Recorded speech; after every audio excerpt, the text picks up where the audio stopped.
ተዋህዶ መሸሸጊያዬ ኦርቶዶክስ መጠለያዬ ሰላምሽ ከፍ ይበልልኝ እናቴ ሁሌም ኖሪልኝ ሰላምሽ ከፍ ይበልልኝ እናቴ ሁሌም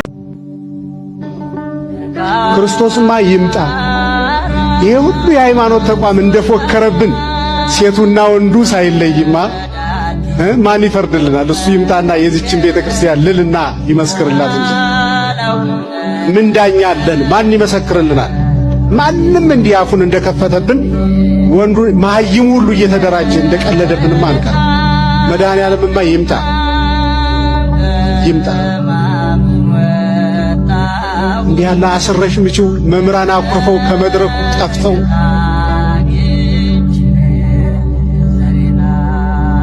ምላሳሞች ተደራጅተው ጉድ ሲሰሩ መድኃኔዓለምማ ይምጣ። በተስፋ እንኖራለን። የመምህራን እንባ ሳይታበስ ድሮስ ምን ሰላም አለ? እየተጎላደፈ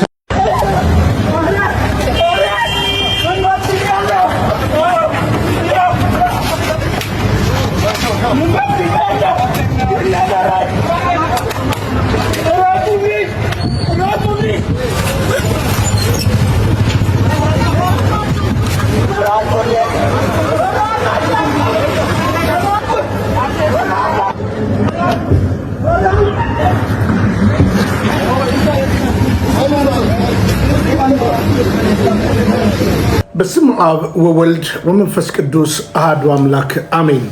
ሰላም ተወዳጆች እንደምን አላችሁ? እኔ የፍጥረት ሁሉ ባለቤት እግዚአብሔር ይመስገን በጣም ደህና ነኝ። ዛሬ እንግዲህ ተወዳጆች በወሳኝ ሀሳብ ዙሪያ መጥቻለሁ። እነሆ ትውልድ እንዲነቃና ትውልድ እውነትን እውነት እንዲል እንድታጋሩልኝ በትህትና ጠይቃለሁ። ተሰላጭነቱ ለትውልድ እንዲደርስ እንግዲህ አሳላጭ የሆነ ቀጥተኛ ለትውልድ ገንቢ ሀሳብ ነውና ሁላችሁም ላይክ ያደረጋችሁ በተጀምሩ የተሻለ ነው ብዬ አስባለሁ። እንግዲህ ከትላንትና በስቲያ እንደነገርናችሁ ትውልድ እንግዲህ እየታፈነ ነው። ከዛ በፊት እንግዲህ በሽርካ የነበረውን ነገር አውርቼላችኋለሁ። በአርሲ ዛሬም ጭንቀቱ ነገሩ እየተጋጋለ መጥቷል። እንግዲህ የኦሮሚያ ባለስልጣናትና መሰል በዘረኝነት ነቀርሳ የተነደፉ ትውልዶች በተለያየ የድግስ ነገር ውስጥ አሉ። ግን የአርሲ ኦርቶዶክሳውያን በጭንቅና በመከራ ውስጥ አሉ። መንግስትም እንግዲህ ሀገራዊ የምክክር ኮሚሽን ብሎ እያንዳንዱን ነገር እንግዲህ እያተራምሳለ ሰላም እንደሆነ የሚያስመስሉ የሐሰት ነገሮችን እያደረገ አለ። እንግዲህ እንደምታውቁት ከትላንትና ወዲያ ምሽት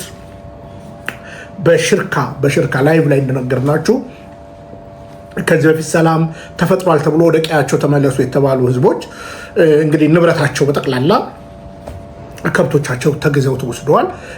ይልቁኑ ደግሞ የትላንትና ስጋታችን የነበረው ሽርካ ጥሪታ በምትባል ቦታ ላይ እንግዲህ ጠንካራ አማንያን ያሉበት ቦታ ላይ እንግዲህ ሌላ ነውጥ እንደነበር ይታወቃል። ትላንትናም እንግዲህ አንድ አውቶቡስ ሙሉ ወይንም አንድ ቅጥቅጥ ሙሉ ታፍነው እንደተወሰዱ በግልጽ አማርኛ ተናግረናል። እንግዲህ እንደነዚህ አይነት መሰል ነገሮችን ስናጋራላችሁ ብዙዎቻችሁ ምን ታስባላችሁ? አንደኛ ዝም ብለን የምንናገር ይመስላችኋልና አሁንም እዚህ ጋር በጠቀስኩት በቴሌግራም አካውንት ላይ በቴሌግራም ቁጥሬ ላይ ምንድነው ቢኒ አርሲ ብላችሁ ብትጽፉልኝ እኔ ደግሞ ያለውን ነባራዊ ሁኔታ በቪዲዮ የታገዘ እንተውላችኋለን ማለት ነው። ስለዚህ ይህ እንግዲህ በእንዲህ ሁኔታ አለ። እንግዲህ መምህር ዘላለም ሌሎች አባቶቻችን የተፈቱ አሉ፣ ያልተፈቱ አሉ። የሆነ ሰማዕቷ ሌሎቹ አልተፈቱም። ይልቁኑ የአቤል አቡና ጉዳይ ደግሞ ነገሮች ከረዋል። ዓርብ ዕለት እንደምታውቁት የተከሰሰበት ቦታ አራዳ ነበረ። ከአራዳ እንግዲህ ወደ ልደታ ወስደውታል። ፋይሉ እንግዲህ 11 እንዳከለ ነግረናቸዋል። አሁንም እንግዲህ አራዳ በአፋጣኝ በይግባኝ ችሎት ጉዳዩ እንዲታይ ተደርጎ ይሄ ማለት ከ10 ሰዓት በኋላ ነው ይሄ ጉዳይ ዳኝነቱ ምራት ተሰይሞ የተደረገው እና መጨረሻ ላይ ምን ተብሎ ተወስኗል? ይግባኝ ዋስትና የሚከለክለው ነገር አይደለም ተብሎ በማግስቱ 4 ሰዓት እንዲመጡ ቤተሰቦቹ ተነግሮ እንግዲህ አርብ ዕለት መፈታት ስላልቻለ ሰዓት አልፏል ተብሎ እንደገና አርብ ዕለት መፈቻ ይዘው ወደ ፌደራል ፖሊስ በሄዱ ጊዜ ኮማንደሮቹ የሉም ተባለ። ምን እንደሚያገናኘውም አይገባኝም። ምክንያቱም የእስረኞች መፈታት ጉዳይ የመፈቻ ደብዳቤ ይዞ ከመጣ ባለ ጉዳዩ የእስረኞች አስተዳደር ጉዳይ ነው እንጂ ሌላ ነገር ያለፈ የሚያስገድ ነገር እንዳይደለ እናውቃለን። እንግዲህ ለሰኞ ደግሞ ተብሏል። እንግዲህ የአቤላ ጉዳይ ይሄ ነው። መምህራችን ዘላለም ተፈቷል፣ የኔታም ተፈቷል። የሆኒ የሰማዕቷ ልጅ አልተፈታም፣ ሌሎቹ አልተፈቱም። ስለዚህ እንግዲህ ጠቅላዩ ምን ብለው ነበረ? እስቲ ላስታውሳችሁ። መቼም ብዙዎቻችሁ ሾርት ሜሞሪ ናችሁና ቆም ብላችሁ እንድታስቡ ይሁን። ከዚህ ቀደሙ አስረን ከምናጣራ አጣርተን ብናስር ይሻላል ብለን ነው።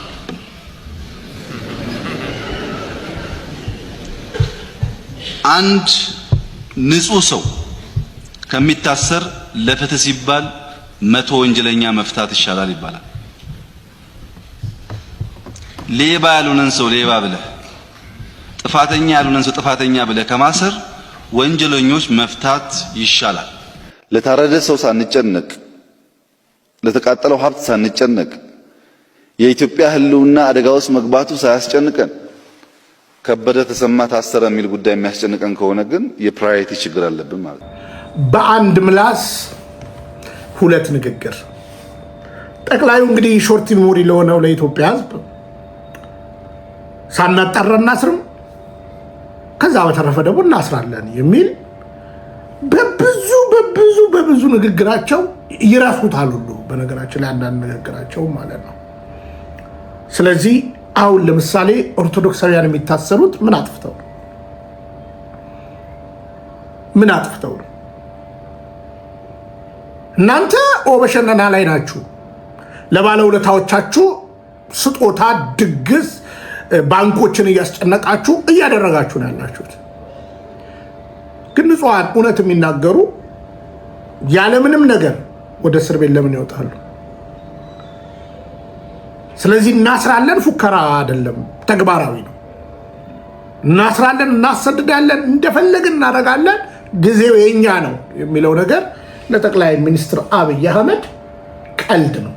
ስለዚህ እሱ የቀለደ እንዳለ በደንብ ይታወቃል። ተወዳጆች አሁንም አበክር የምናገረው እቺ ሀገር በህመም ላይ ነች ያለችው። ህመሟን ያላወቁላት በምንዳ አፋቸው የተወጠረ ትልልቅ አባቶች እንኳን ጭምር ዛሬ ከሀገር ፍቅር ይልቅ እነሱ የሚያገኙት ቅራቅንቦ አይሎባቸው አገር ሰላም እንደሆነች እየደሰኮረዋሉ። ነባራዊዋ አገራችን ግን እውነተኛይቱ ሀገር ግን ያለችበት የምጥ ግራ የመጋባት የችግር ዘመን እንደሆነ ሁላችን እናውቃለን። በሸራተን በተለያየ ቦታ ላይ የድግስ ፌስቲቫል ላይ ተገናኝተው እየበሉ እየጠጡ ፌሽታን የሚያስተናግዱ አገር ሰላም ነች ይላሉ። እርግጠኛውን የምነግራችሁ ብዙ አይቆዩም፣ ይሞታሉ። እያየን ስላለ ማለት ነው። አንዳንድ ያሽቀበጡ ምን እንደሆኑ ስለምናውቅ እውነተኛም ይሞታል፣ ግን ያሽቀበጡትን እያየን። ግን ሀገር በምን ሁኔታ ውስጥ አለች? እሴኛ አባቴን ንግግር እንስማ። የትጅ ነው ማውራው የትጅ ነው ሰራሰሪት በስራ አቅም እንኳን ክፍለ ሀገር እንኳን የሄድን ሰርተን እንዳንበላ ሆነናል እኮ። እኔ ኢትዮጵያነቴን ነው የጠላው። የት እኔ እኮ ኢትዮጵያ አይደላችሁ ቢሉን እኮ እኛ ምንም በወዝም አሳም ቢበላን አውሬን ቢበላን ይሻለናል። እዚህ በስማ ኢትዮጵያ ይሄን በዚህ ሌላ ነገር እንደረጋለን። እንዴት ብለን ነው የምንኖረው? እንዴት ብለን የት ቦታ ነው እንሄደው? መንግስት ለኛ ብሎ ካልሰራ ምንድነው? ደሃን አባሮ ደሃው ከውጭ አውጥቶ ወደ ቤት እንገባለን ይላል። ከቤት እንደገና ወደ ውጭ ያስወጣል። ምንድነው ይሄ? ምን አይነት ነገር ነው? እኛ እኮ ኢትዮጵያውያኖች ነን ወይ ዜግነታችን ሌላ ነው ይሆን? ይህ ውጡ ብንባል ይቻላል። እስከዚህ ድረስ የደረሱ ሰዎች ምንም ነገር አመል ሰጥተናል፣ ወረቀት እንደዚህ ሰጥተናል፣ ሰብሰውን ነግረናል እያሉ ያወራሉ። አንዲት ቀን እንኳን መጥተው እንዲህ ነው ብሎ ያለን አንንም የለም። እና ጠቅላዩ እንግዲህ በውሸት የተካቡ ስለሆነ በውሸት በእውነት ለመናገር በውሸት ራሳቸውን ያሽሙንሙኑ ስለሆነ በቅርብ ቀን እንኳን እንዲህ ብለው ነበር፣ እንዳትረሱት። እንዲህ ብለው ነበር ጠቅላዩ እንዲህ ተናግረው ነበር። ማታ እኔ ደክሞኝ መተኛ ሲገባኝ የግድ ዞሬ ማየት ያስገድደኛል። ምንም አይመቸኝም። የሚመች ስራ አይደለም፣ ግን መቀየር ስላለበት የሚቀየረውን ነገር ለማምጣት እኔም ልሁን አውቀው ድረስ ግን ከቦታ ስናነሳ ቤት ህጋዊ ሰው ከሆነ ቤት ያልገነባንለት ሱቅ ያልሰጠነው በጣም ደማቅ ደካሞች ሲሆኑ በጋራ ቅድም እንዳልኩት አዳራሽ ሰርተን አብዛኛው ነገር ይሄ ነው። አልፎ አልፎ ግን ሰዎች ነው የሚሰሩትና ሰዎች ሲሰሩ የሚያጠፉት የሚገድሉት የሚገፉት ደግሞ ካለ እያዩ የሚፈታ ጉዳይ ነው። ከንቲባውም ትሁን በየደረጃ ያሉ አመራሮች፣ ኢንጂነሮች መከራቸውን በዙ ነው የሚያሳቁት። መንግስት ብቻ እኮ አይደለም፣ ኮንትራክተሮች አዲስ አበባ ላይ የሚሰራውን ኮሪደር ልማት የሚሳተፉ ኮንትራክተሮች ከሞላ ጎደል ሁሉም በጊዜው ክፍያ ያገኙም። ግብአት የለም ግን አምጣ ነው ውለድ ነው የሚባሉት እና ቀንና ማታ ይሰራሉ እነሱ። ይሄ ሁሉ ድካም ለትውልድ የተመቸ ሀገር ለመስራት ስለሆነ ዋጋ ሳንከፍል እንዲሁ ዝም ብሎ ሁላችን ሳንነካካ የሚያምር ነገር ደግሞ አይታሰብም። በዚህ መሃል የተጎዱ ሰዎች ካሉ እያየን መፍታት ያስፈልጋል። እንግዲህ እንደምታውቁት እኛ የበደልነው ሰው የለም፣ ጠቅላዩ የበደሉት ሰው የለም። ዛሬ ብሞቱ ዛሬ ነው መንግስተ ሰማያት የምገባው፣ ቀጥ ብዬ ነው የምገባው ነው እያሉ ያሉት። ህዝብ ግን በሮሮ አለ። አገር እየታመሰች አለ። ሰላም የለም። አሽቃባጭ ሽማግሌዎች ምርጫው ሰላማዊ ነው፣ ምርጫው እንዲህ ነው፣ ምክክር ኮሚሽን ምናምን ብሎ ይቀልዱብናል። አማራ ክልል ታምሷል። ትግራይ ሀገር በረሃብ በችግር እናቶቻችን በእንደዚህ ሁኔታ ውስጥ አሉ። ይሄ ሁሉ መከራ ባየለበት የረሃብ ጠኔ በነገሰባት ሀገራችን ላይ ሸራተን የሚበሉ ሆዳሞች ግን ብዙ ነገር ይላሉ። እኔ ቀድሜ ነግሬያቸዋለሁ። ትውልድ እንድታስተውል ይሁን። ሁለት ነገርን እንድታስብልኝ ዛሬ እፈልጋለሁ። አንደኛ የህወሓት ልጅ ብልጽግና ነው። የክፋቱ ክፋት ግን አባቱ እንኳን ለዘብ ያለ ነበረ፣ የልጁ ግን ባሰ። የህወሓት ልጅ ብልጽግና ነው። ወንድሙን እንዲበቀል ያደረገ የውስጥ ሴራን ያጀለ ሲስተምን ያዋቀረ ይህ የክፋት ጸር ደግሞ በህወሓት ውስጥ የነበረው የኦህዴድ አመፅና ክፋት እንደሆነ ቀድሜ ያሳየቻቸዋል። እና አባዱላ ገመዳ እንደዚህ ሲሉ ነበር ብዬ ነግሬያቸዋለሁ። ይሄው ዛሬም ለትውስታ እንደገና አድርገምላችሁ። ዞር ብለን ጎጃምን ብንመለከት ከ3-4 ትውልድ በኋላ የኦሮሞ ስምን እናገኛለን።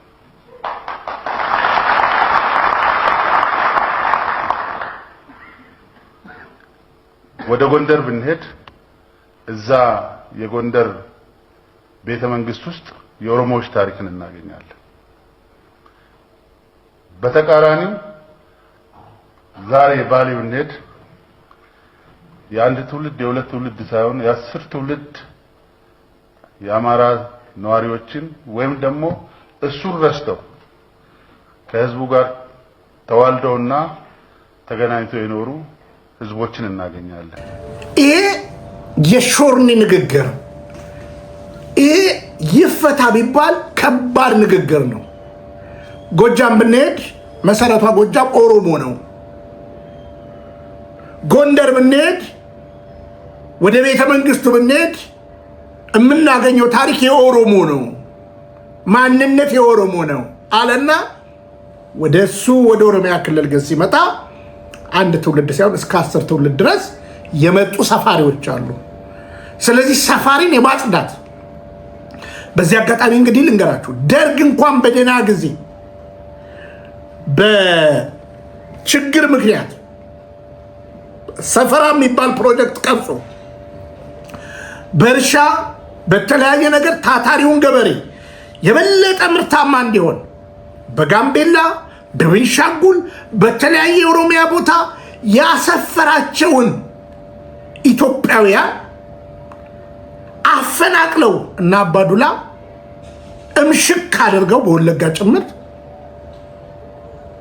ባዶ አድርገው መልሰው ለራሳቸው ይልቁኑ ደግሞ ለሁለት ጽንፍ ለሆነው ግማሽ ፕሮቴስታንት ግማሽ ሙስሊም ለሆነው ጽንፈኛ ሰጥተው እቺን እውነተኛ ቤተክርስቲያንን የማጥፋት እቅድ እንዳላቸው በግልጽ ነው የምነግራችሁ።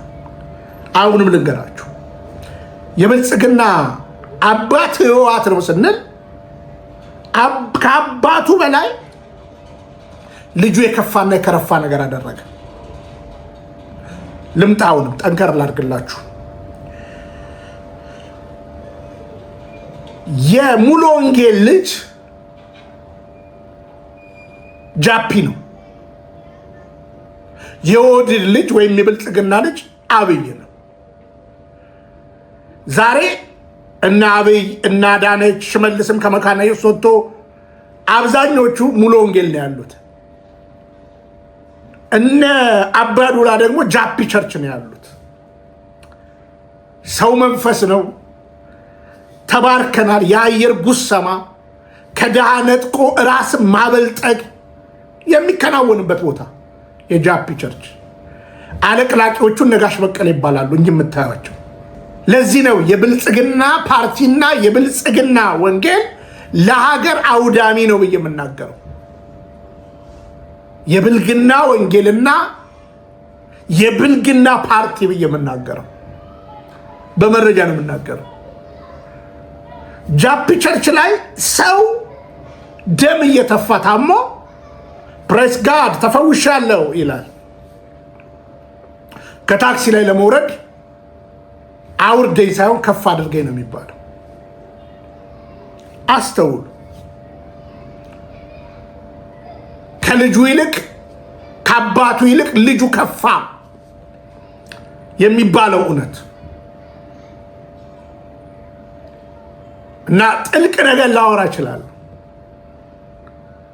ግን ትውልድ ንቃ። አሁን አንዳንዱ ሰው ለቅራቅንቦ ብሎ ሃይማኖትን ይቀይራል። ከሞት ወደ ህይወት የመምጣት ጉዳይን ግን ከቅራቅንቦ ጋር ካሰብከው እንዳንተ ቂል የለም። ፕሮቴስታንቲዝም ተበጣጥሶ ያለቀ ስለሆነ ማለት ነው። እና አባዱላውን የሚያደርጉን ነገር ሰሞኑን ትልቅ ሙቭመንት ላይ ናቸው። ባንኮችን እያስጨነቁ እነ ዳሽን ባንክን ተቆጣጥረውታል። በኋላ አሳያችኋለሁ። እና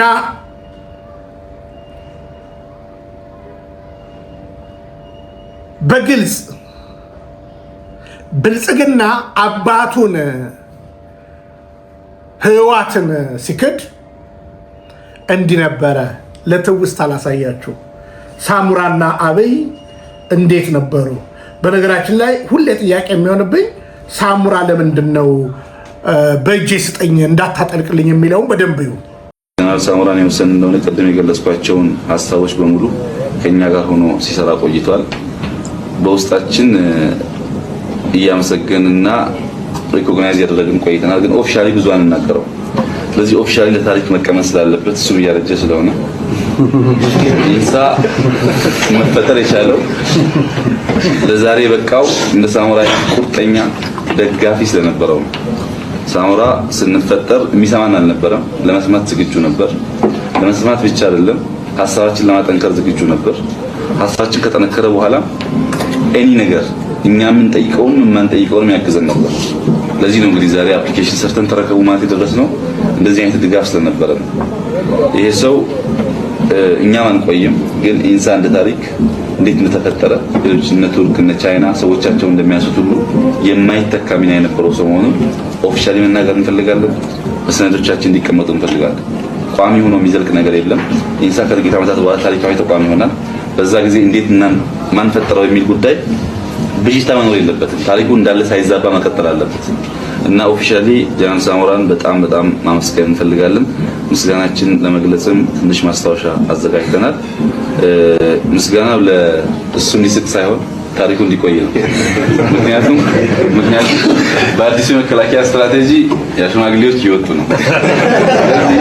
ሽማግሌዎች ሲወጡ የነበራቸው ሮል ደግሞ እንዲቀር አንፈልግም። በጣም እናመሰግናለን።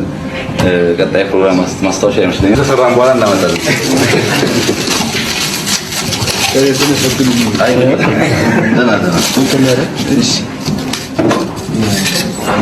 በእጅ ነው የሰራነው። ይሄን ገዝተን አይደለም።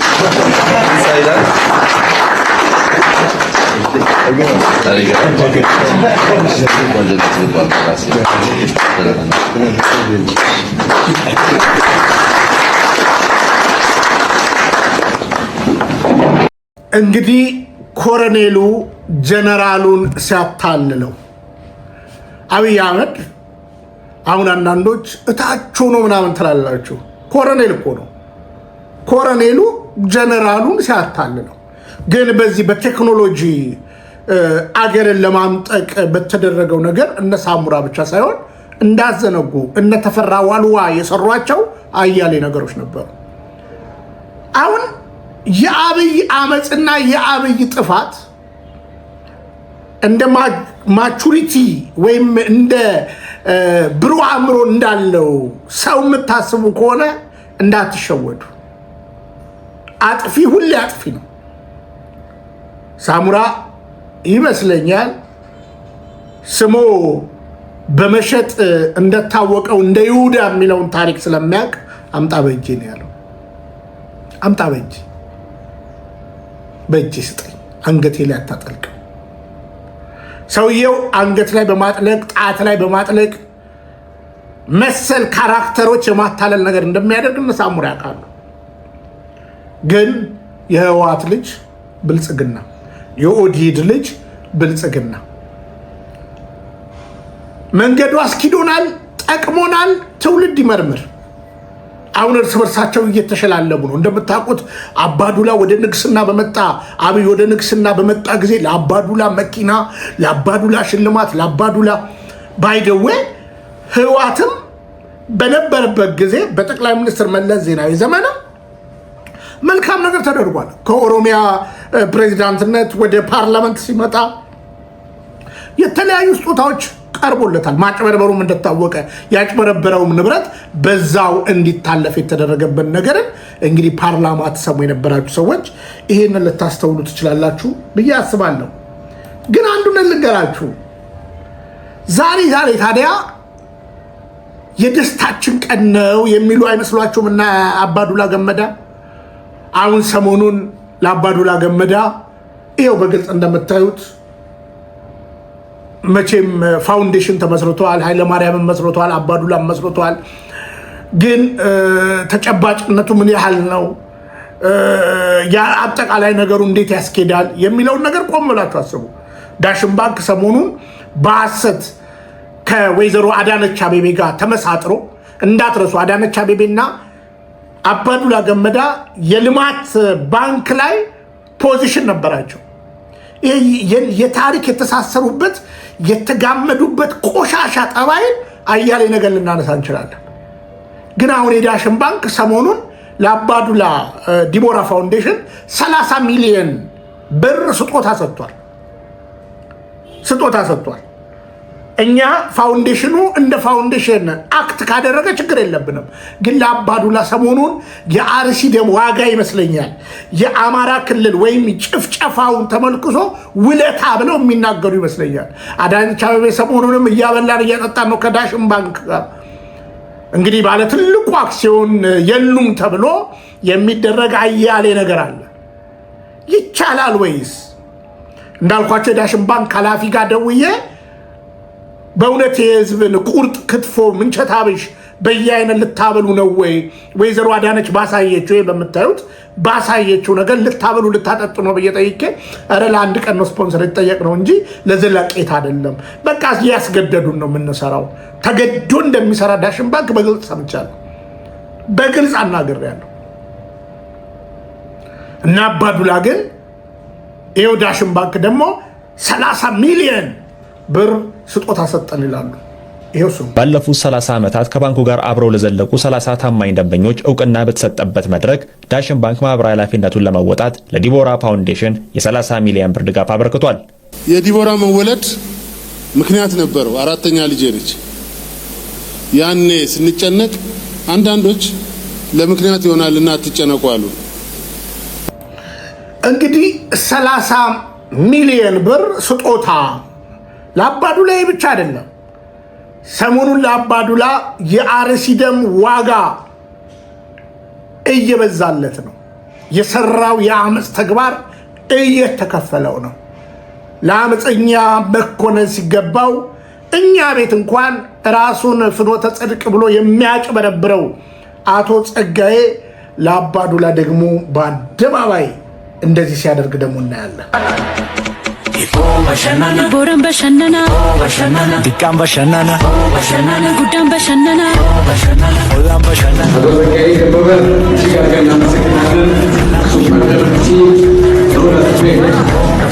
ጅልቲ ደንደንበላ ሰልፈና ነከና ዮነሚ አባሽ ሚሊሻ ደወለ በሸነና በሸነና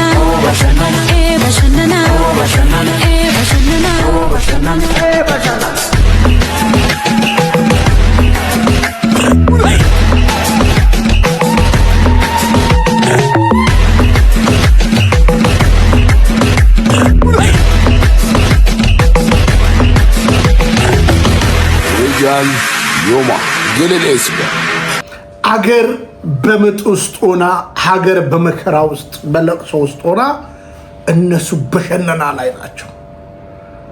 ፍሳ ደስታ አንዴ በዚህ ጋር አንዴ መጽሐፍ አንዴ ምን እየተባባሉ እየተሸላለሙ ነው። እኛ ለቅሶ ላይ እነሱ ሰርግ ላይ ናቸው። እኛ ሐዘን ላይ እነሱ ደስታ ላይ ናቸው። መጽሐፉ የታመነ ቃል አለው። በሐዘን ፈንታ የደስታ ዘይት ብሏል። እንዳዘንን አንቀርም፣ እንደተገደልንም አንዘልቅም። የመፍትሄ ባለቤት እግዚአብሔር ይነሳል። ትውልድ አስተውል። ሰው የዘራውን ያንኑ ያጭዳል እና አባዱላ ገመዳ ብልጽግና ከገባ ጀምሮ በዛኛውም ዘመን ቅራቅንቦ ወደ አንገታቸው ወደ ኪሳቸው እያስገቡ ነው። ግን እዚያው ታሄዱ፣ ትውልድ ይመጣል። ዛሬ እንግዲህ ለንጽጽር ያቀረብኩላችሁ ይሄ ነው። የአባዱላ ገመዳ ያመጣውን ጣጣ፣ የኦፒዲዮ ቅሌት የወለደው ብልጽግና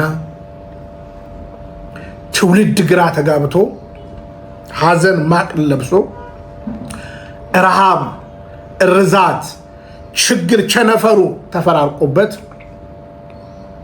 እነሱ በእንዲህ ሁኔታ እየተሽሞነሞኑ አሉ። እንግዲህ ጠቢቡ እንዲህ ብሏል፣ ለሁሉም ጊዜ አለው፣ ለሁሉም ጊዜ አለው። ስለዚህ በወቅታዊ ጉዳይ እነዚህ መሰል ነገሮችን ዛሬ አቅርቤላችኋለሁ። እመጣለሁ። በእያንዳንዱ ነገር ለትውልድ መፍትሄ የሚሆነውን ነገር አቀርባለሁ። ይጠቅመኛል የምትሉ ኮሜንቶችን ከስራ አስቀምጡልኝ። ቪዲዮዎችም ካሉ ላኩልን። በቴሌግራም አካውንቴ የአርሲ መከራን ክፍል 2 እያጋራኋችኋለሁ። ከልብ አከብራችኋለሁ። ብንያም ሽታዬ ነኝ። ፍቅረ ኢየሱስ። ሰላም፣ እግዚአብሔር ከሁላችን ጋር ይሁን። ሰላም።